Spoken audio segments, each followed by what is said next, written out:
အားလုံးမင်္ဂလာပါနော်အရင်နေ့ကတော့ကျွန်တော်ဒီကိုသုံးမဲ့ကွန်ပျူတာနဲ့ပေါ့နော် live ဖက်မဲ့ Photoshop software တွေကိုကျွန်တော်တို့ဘယ်လိုသုံးရမလဲဆိုတာကိုတော့ကျွန်တော်ရှင်းပြပြီးသွားပြီနော်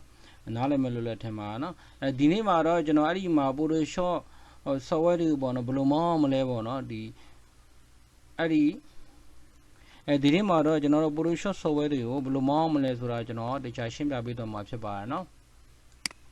ဒါဆိုရင်ကျွန်တော်ပထမဆုံးအနေနဲ့ကျွန်တော်တို့မှာ CF5 ပေါ့နော် CF5 ကိုကျွန်တော်မောင်းပြပေးမယ်နော်ပြီးရတယ်ကျွန်တော်တို့ C 2015ပေါ့နော်ဆက်နေနမတွေပေါ့နော်ပြီးရင် CC 2019ပေါ့နော်ဒါကကျွန်တော်ဆက်နေနမတွေတခြားမောင်းပြပေးသွားမယ်ပြီးရတဲ့ CC 2021နဲ့2025ပေါ့နော်အဲ့ဟာကကျွန်တော်တို့အတူတူပါပဲနော်2021ကနေကျွန်တော်တို့2025အထိက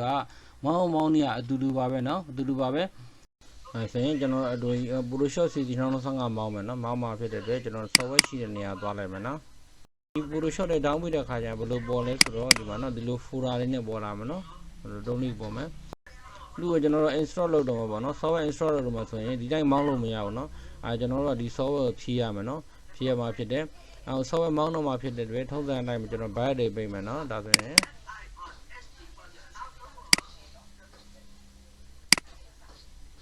Surgery maintain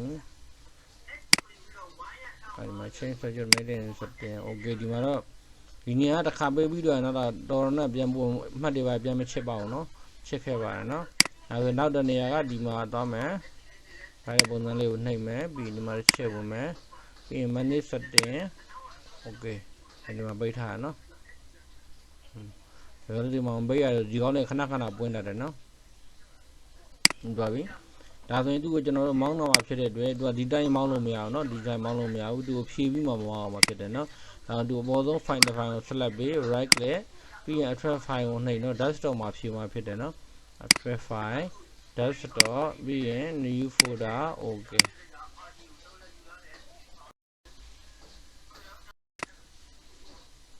ဝေဒါဆိုရင် software လေးရဒီမှာပြေးသွားပြီเนาะဖွင့်ကြည့်လိုက်မယ်เนาะ okay ဒီမှာเนาะဖြည့်ပြီးတော့ software လည်းဒီလိုလေးပေါ်မှာเนาะအဲ့လိုပေါ်လာမယ်ပေါ်လာရင်သူ့ကိုကျွန်တော်တို့ကမောင်းမှာဖြစ်တဲ့အတွက် internet ဖွင့်ထားပေးရမယ်เนาะသူက internet ဖွင့်ထားပေးရမယ်နောက်ဆို right click နှိပ်မယ်နှိပ်ပြီးတော့ run admin နဲ့တွားမယ်เนาะ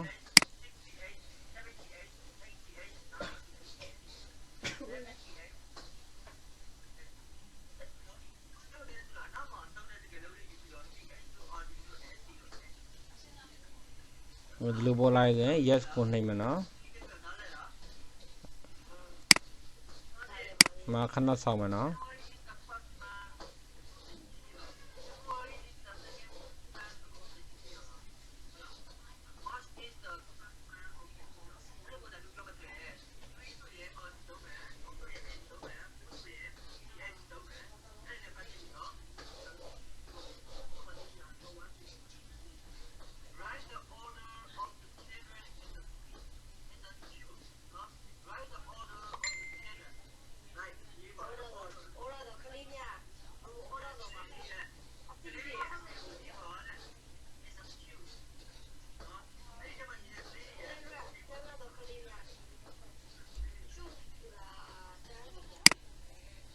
okay နောက်မှတော့ပေါ့နော်အဲ့ဒါပြီးတော့ပိတ်လိုက်တော့မလိုရတော့နော်ပိတ်လိုက်မယ်ဒီကောင်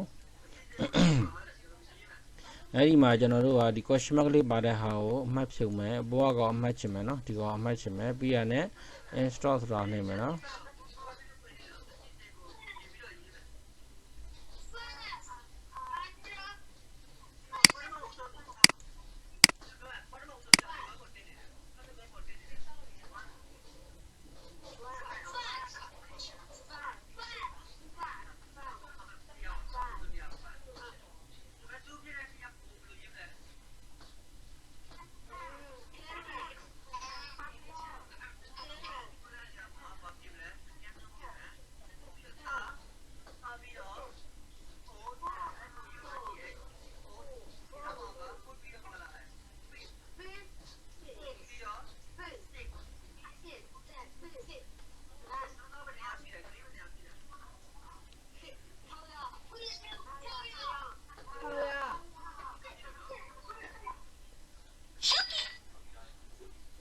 okay ဒီနေထားပေါ်သွားပြီဒီနေထားပေါ်လာပြီဆိုရင်ဘာမှလုပ်ဆရာမလို့ဒီမှာ content new ကိုကျွန်တော်နှိပ်ပေးရမှာเนาะ content new တစ်ချက်နှိပ်မယ်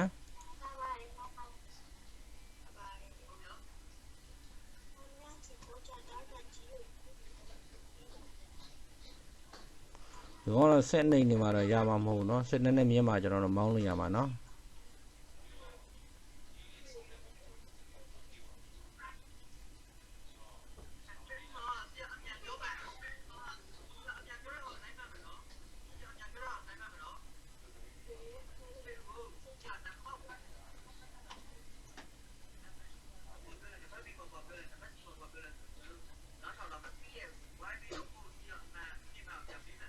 โอเคဒါဆိုရင်ကျွန်တော်တို့ဆော့ဝဲမောင်းလို့ပြီးသွားပြီเนาะမောင်းပြီးတော့ကျွန်တော်တို့โอเคပေးလိုက်ပြီးဒီမှာ exit နဲ့ထွက်လိုက်မယ်เนาะ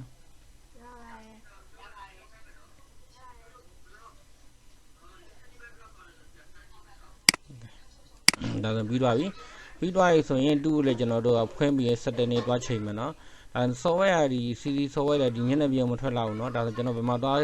ရှာမလဲဆိုတော့ဒီမှာ start ထဲကိုသွားပြီးလို့ရှိရင်ဒီမှာပေါ်နေเนาะအကောင့်ကိုကျွန်တော်တို့မောင်းကလေးနဲ့ပြီးအပြင်ဆွဲထုတ်လိုက်เนาะโอเค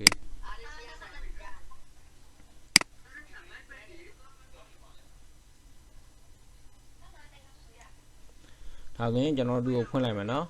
double click နှိပ်လိုက်โอเค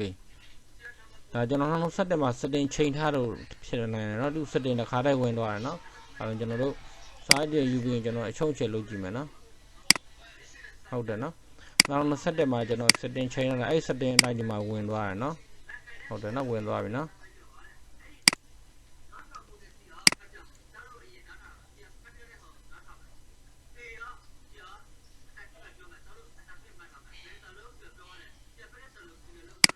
ဒါဆိုရင် software မောင်းပြီးသွားပြီဖြစ်တဲ့အတွက်ကျွန်တော်တို့